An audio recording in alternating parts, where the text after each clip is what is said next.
Saya atas nama Said Mudakari bin Abdurrahman Al-Fasi Al-Bushashi, cucu daripada Tengku Cik Dipasi dan cucu daripada Mursyid Abadi Tarekat Syariah, yaitu As-Sayyid Ahmad Al-Bushashi Al-Husaini.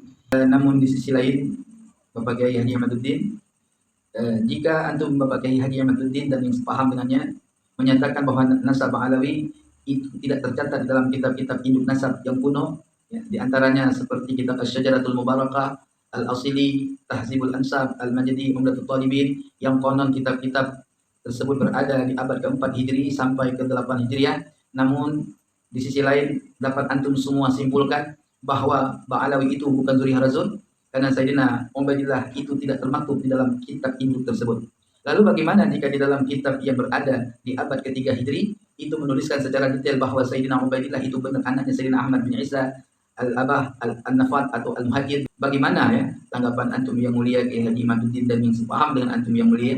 Adapun bukti kitabnya tersebut yang ada di abad ke-3 Hijriah, ya insyaallah saya akan memberikan kitab tersebut pada season-season kalau memang Rabitah Ba'alawi mengadakan diskusi, ya. Saya akan bawa kitab itu. Mungkin Rabitah Ba'alawi juga punya kitab itu.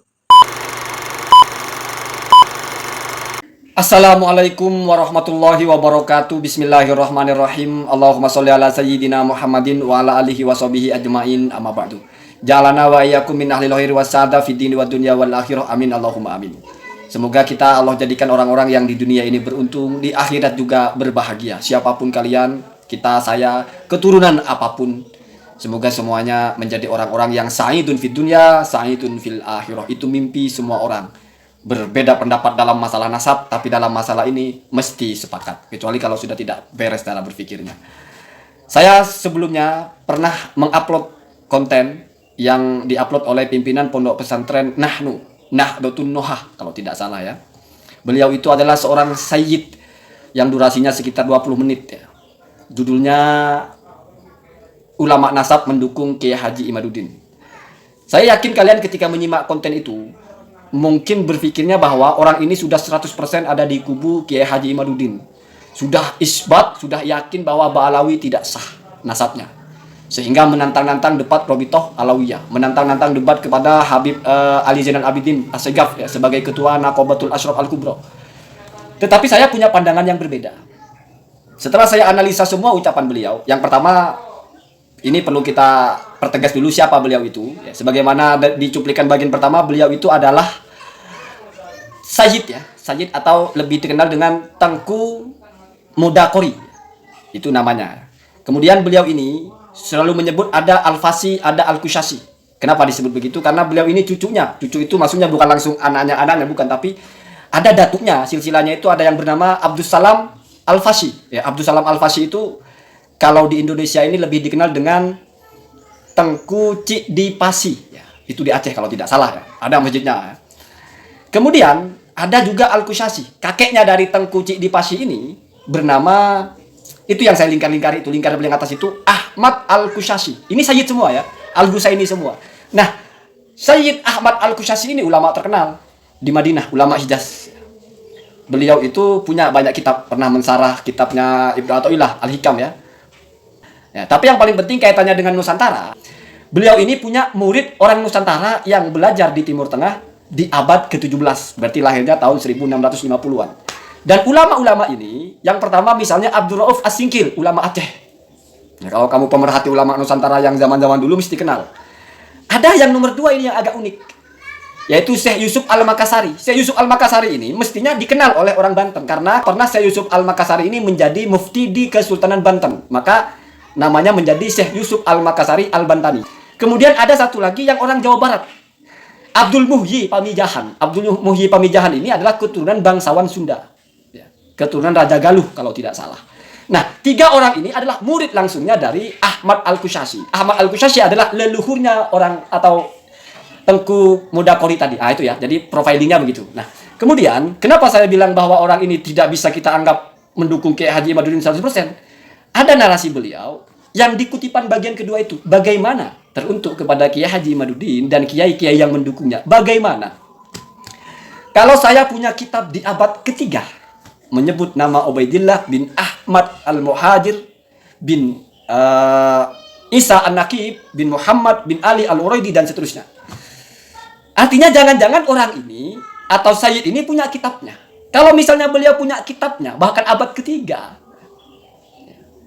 Kamu perhatikan saya ngomong, saya tidak mengada-ngada tuh.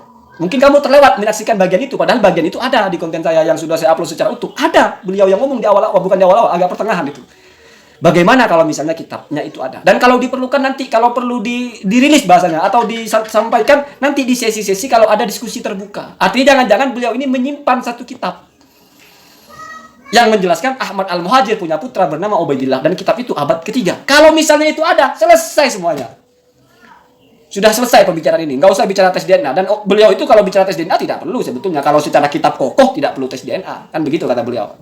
Jadi ini ulama nasab berfokus kepada kita bicara perkitaban. Merapikan secara kitab. Bahkan beliau itu kalau kamu simak, saya kalau ditantang orang, ada orang yang meragukan nasab terus nantang, jangankan lawan 1, lawan 10 pun siap. Nah, ini saya tanggapi bahwa orang ini mungkin inginnya Robito Alawiyah itu terbuka. Kalau misalnya tidak punya hujah, ya mengaku saja tidak punya hujah. Kalau misalnya ada, ya sebutkan ada. Kalau misalnya tidak ada, ya sebutkan tidak ada. Jangan diam-diam saja. Kenapa? Karena katanya dulu ya, atau entah mungkin bercerita tentang siapa, ya, pernah ada orang yang mengaku keturunan Rasul lalu persekusi lah bahasanya. Ditanya nasabnya, dipertanyakan, dibantah, dianggap palsu. Nah sekarang giliran kalian diperlakukan begitu sama orang, jangan diam. Untuk apa buku-buku nasab itu? Kalau munsib itu artinya orang yang mengisbat nasab itu tidak berani mempertanggungjawabkan kesahihan nasabnya. Nah itu bahasa saya kira sebagai untuk memberikan tekanan agar mereka bersuara. Nah kalau begitu saya husnudzon meyakini Sayyid Tengku Mudakori ya, Al-Fasi Al-Kusyasi ini ada di jalur yang tengah. Nah, proksinya proksi tengah. Jadi tidak mengisbat Kiai Imaduddin benar, tidak mengisbat Ba'alawi benar. Tetapi menunggu ada diskusi. Nanti baru di situ ada isbat. Dan benar salahnya bukan masalah karena mendukung siapa, tapi memang sudah tajam secara argumentasi. Kalau begitu berarti saya ikut beliau. Nah, ini juga menjawab saya ini di proksi mana. Kenapa? Karena saya tidak punya kepentingan mendukung Kiai Imaduddin. Apa kepentingan saya? Mendukung Robito Alawiyah juga apa kepentingan saya? Saya tidak punya kepentingan, tidak punya kerjasama dengan pihak manapun. Tidak ada hubungan emosional juga dengan pihak manapun. Dengan Robito Alawiyah saya tidak kenal. Dengan Kiai Haji Imaduddin saya juga tidak dikenal. Kalau saya kenal mungkin karena sering melihat, tapi saya tidak dikenal. Artinya saya hanya berbicara mana yang layak dibela, mana pembelaan yang kelewatan, mana argumentasi yang tidak masuk akal dan dipaksakan. Ya seperti itu saja sebetulnya. Dan saya juga support kepada yang dari Aceh ini. Cuman ada yang menarik. Ketika beliau di videonya, itu kan video resmi dari akun channel resminya. Nahnu Aswaja kalau tidak salah. Nahnu itu nama pesantrennya. Nahdlatul An-Nuha. Jadi saya kira memang harus mungkin ada perdebatan. Bukan perdebatan bahasanya, diskusi. Tidak perlu terbuka. Tidak terbuka itu maksudnya tidak perlu live. Tidak perlu tidak apa-apa. Yang penting diskusi. Karena nasab itu memang bukan ilmu yang bisa difahami semua orang. Tidak sesimpel logika-logika kita. Tidak ada kitabnya begini begitu kalau tidak mau tes DNA. Itu kan logika yang paling sederhana yang bisa diterima semua orang. Tapi kan belum tentu itu asas tertinggi menentukan sebuah nasab. Kan belum tentu. Ya, jadi memang seperti itu. Jadi kalau kamu sekali lagi kamu tanya saya ikut siapa? Saya ikut orang ini. Dalam pemahaman saya orang ini tidak berpihak kemanapun. Tetapi ingin islah. Islah itu kalau bahasa sederhananya kan memperbaiki atau damai. Ingin ini selesai. Kalau memang secara kitab sudah tidak tersambung atau hilang, ya lebih baik mengaku. Atau mungkin marjuh, lemah. Tetapi klaim untuk disebut marjuh atau lemah atau roja atau unggul itu kan setelah diskusi. Bahkan beliau menyampaikan beberapa kaidah-kaidah yang ya semacam pembelaan kepada Robito. Al-musbit muqaddamun ala nafi. Itu kalau kamu memahami artinya adalah apa-apa yang di situ menyertakan itu lebih dikedepankan daripada yang tidak menyertakan. Jadi kalau kita serampangan kan kitab itu tidak menyertakan, kitab ini menyertakan atau menyebut ini yang dipakai. Kan begitu sederhananya, tapi ya enggak begitu. Enggak sesimpel itu. Bahkan banyak sebetulnya kaidahnya ya kalau mau dikait-kaitkan, tetapi itu nanti diukur kaidah itu relevan enggak ketika dibahas. Misalnya kaidah ziyadatus siqah maqbulah. Orang kalau sudah terpercaya jujur, terpercaya punya kapasitas, terpercaya punya kredibilitas, sudah ada nilainya sikoh, walaupun dia tunggal membuat tambahan kepada sesuatu, yang mana tambahan itu tidak ditemukan di sumber-sumber lain itu diterima. Misalnya sebuah hadis 5 jalur atau 10 jalur rawi hanya ada 10 kata. Terus ada satu rawi yang menambah 2 atau 3 kata. Total menjadi 13 kata. Saya ingin bahasakan sederhana saja, tidak perlu contohkan hadisnya ya. kok ini ada redaksi tambahan. Nah, ini bisa diterima selama jalurnya sikoh. Jadi kekuatannya di jalurnya, kan begitu ya. Jadi nggak mesti harus sama, kalau tidak sama ditolak, enggak. Jadi kredibilitas itu ada nilainya ya. Kalau sikoh ya diterima bagaimanapun. Nah, kira-kira begitu. Walaupun tidak semua ziyadah itu diterima ya. Dan bagaimana menerapkan ini? Bagaimana kaidahnya? Dikaitkan dengan bagaimana dalam fikih itu nanti akan kita temukan ketika ada diskusi. Kalau bicara sendiri, ya, misalnya bikin podcast lah bahasanya Tengku ini kan, ya nggak selesai, ya, nggak akan selesai. Ya. Jadi nanti belum tentu bisa dipastikan kalian ini nasabnya batil ke, mardud ke, atau makbul, atau sahih, kan banyak derajat-derajat nasab itu. Ada yang sahih, ada yang makbul, ada yang masyhur, ada yang mardud. Jadi kalau nggak sahih otomatis mardud, nggak begitu kalau dalam nasab ya. Itu bukan dalam fikih, dalam kitab nasab begitu, di pengantar-pengantarnya mesti begitu. Ada yang sahih, ada yang makbul, ada yang masyhur, ya, ada yang mardud. Allahumma hadina hada sabil. Semoga ricuh-ricuh ini tidak menambah kita itu menjadi pembenci, menjadi orang yang menghakimi lebih dari yang kita mampu gitu. Ya cukup kita penasaran sebetulnya bagaimana sih, kan begitu. Kalau efeknya, saya bicara misalnya ini ternyata tidak ada perdebatan, ternyata hilang begitu saja. Ya setidaknya efeknya sudah ada saya kira. Apa itu? Yang pertama, mungkin tidak akan lagi nanti ada orang yang berteriak-teriak mengaku. Lalu dalam rangka dia berbicara kasar, mempertegas saya ini cucu itu ya, mungkin akan berkurang ya. Kenapa? Karena hukum sosial itu sangat ketat. Kadang-kadang orang berlaku apapun itu karena kontrol sosialnya lemah, karena tidak diprotes oleh sosial sehingga merasa ini hal yang wajar.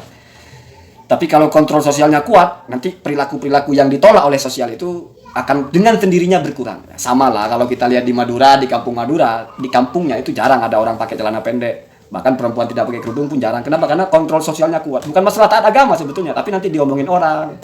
Nggak ada di sini orang minum-minum, nggak ada ya. Bukan masalah, mungkin aksesnya sulit. Ya Allahumma hadina, semoga karena ketakwaan. Tetapi kontrol sosial itu penting. Apalagi yang secara general. Artinya kalau kata Gus Bah itu iklim kesolihan itu diciptakan. Jadi kita ciptakan iklim kesolehan. Kalau ada orang punya perilaku aneh itu tidak perlu ada satu orang yang ngomong, tapi sosial sudah menolak sehingga dia pun tidak akan lagi melakukan hal semacam itu. Allahumma hadina hada sabil. Assalamualaikum warahmatullahi wabarakatuh.